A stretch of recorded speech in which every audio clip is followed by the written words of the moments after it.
Ouais, je sais pas par où commencer, mais je vais le dire comme ça bien. À mon avis, ça va être un peu long, mais je verrai ce que ça donne. Euh, donc hier, je suis sortie toute la journée. Du coup, j'étais KO et là, je me suis endormie et réveillée 2 fois. Et je me suis mis à regarder un docu.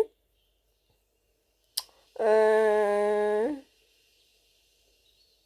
de Sébastien Free, Sébastien Free, euh,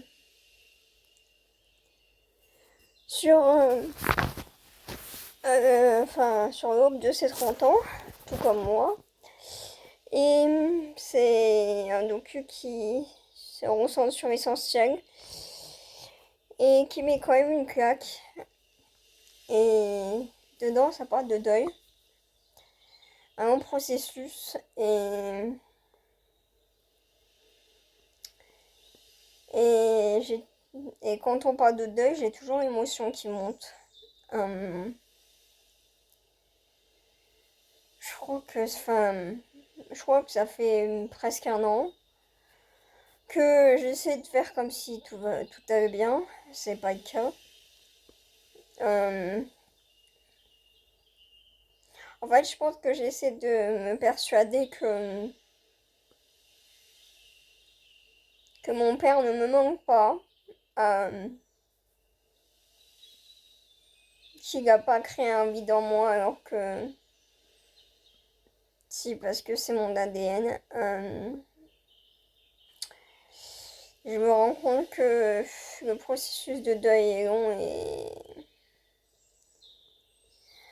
et qui est loin d'être terminé. Mm, et que mon père me manque et que je pense souvent à lui en ce moment et que je fais souvent illusion,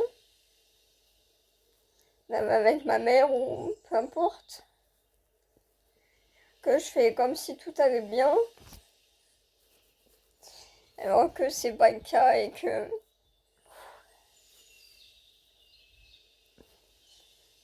qu'à l'été 2025, je sais même pas comment j'ai survécu à cet été, mais euh, a pris un tout autre tournant. Bah ouais, j'ai perdu pas mal de proches en cours des décennies antérieures, mais je pense que, comme je disais dans des vidéos, dans d'autres vidéos, c'est celle qui m'aura le plus marqué parce que bah, je pense que il y a eu beaucoup de remises en question depuis un an. Euh, j'ai revu mes priorités. Euh, je pense que bah, je suis plus du tout la même personne.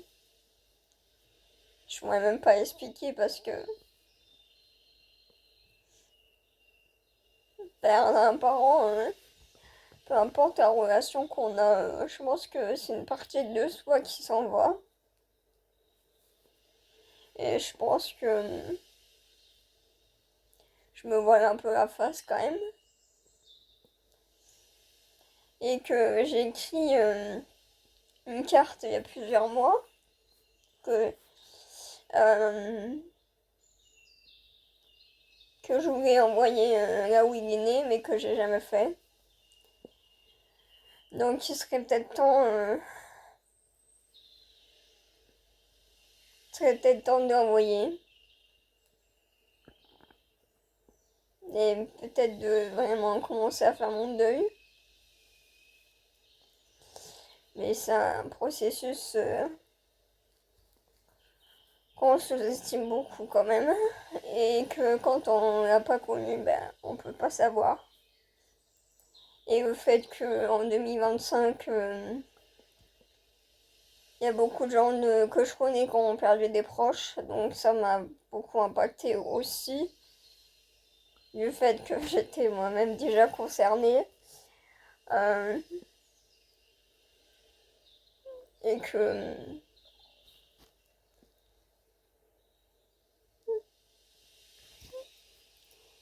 je me suis perdue dans ma tête, mais que à chaque fois qu'il y a des événements positifs ou négatifs, bah, ça me rappelle toujours que mon père est parti. Mais bizarrement, peut-être que des fois je réalise pas, mais des fois oui. Mais je me sens peut-être plus proche de lui depuis qu'il est parti.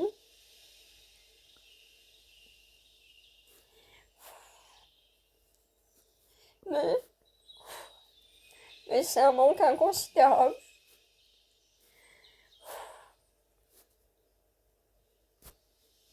Et qu'en fait, on a beau faire comme si tout allait bien, bah au fond on est meurtri. Et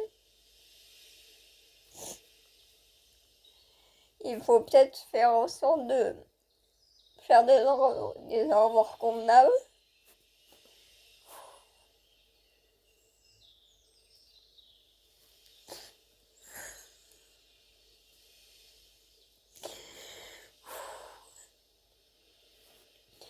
Et accueillir ses émotions et pas les enfouir. Ça c'est. Ça serait les tips de psy, ça.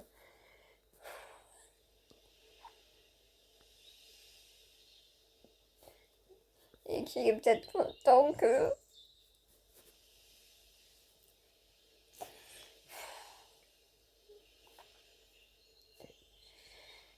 j'accepte qu'il est plus là. Même si c'est pas évident et en plus ça va faire un an dans quelques semaines et j'ai l'impression que plus on s'approche de la date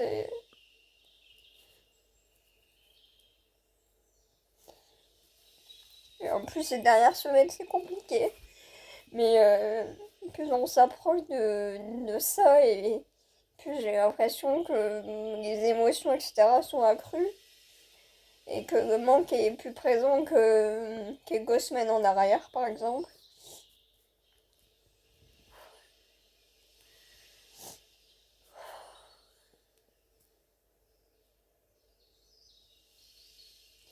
Et que des fois on avance en recul, on avance en recul. Mais je crois que ça fait un an que je fais ça. Mais j'ai aussi beaucoup appris sur moi-même. Et j'ai revu mes priorités.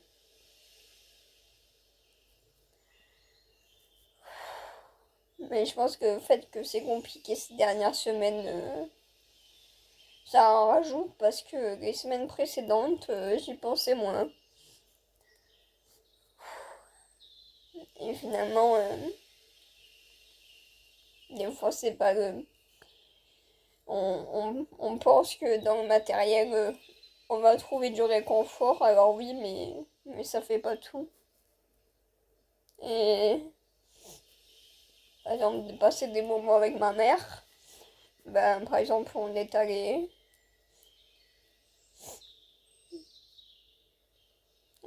faire les magasins hors du quotidien et c'est des choses qu'on n'avait pas fait depuis des années.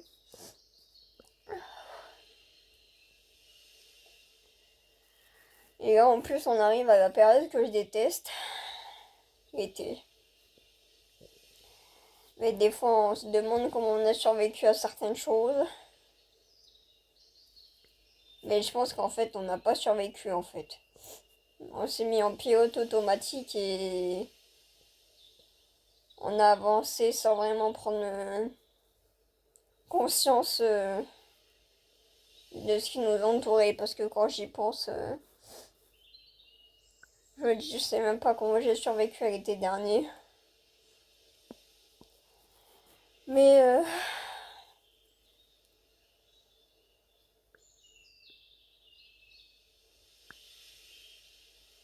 mais je pense que je me suis pas laissé le choix en fait.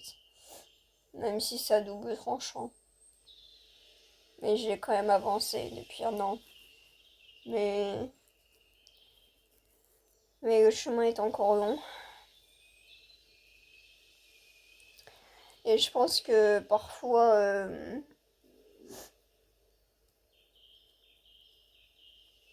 bah, il faut vider les émotions aussi.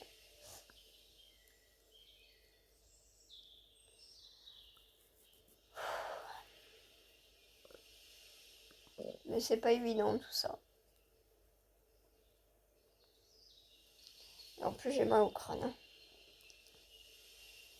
Et j'ai un rythme aléatoire depuis une semaine. Et avec le sommeil aussi. Donc ça arrange pas mon affaire.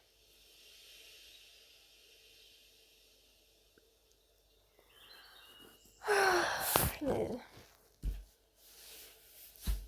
C'est pas évident tout ça.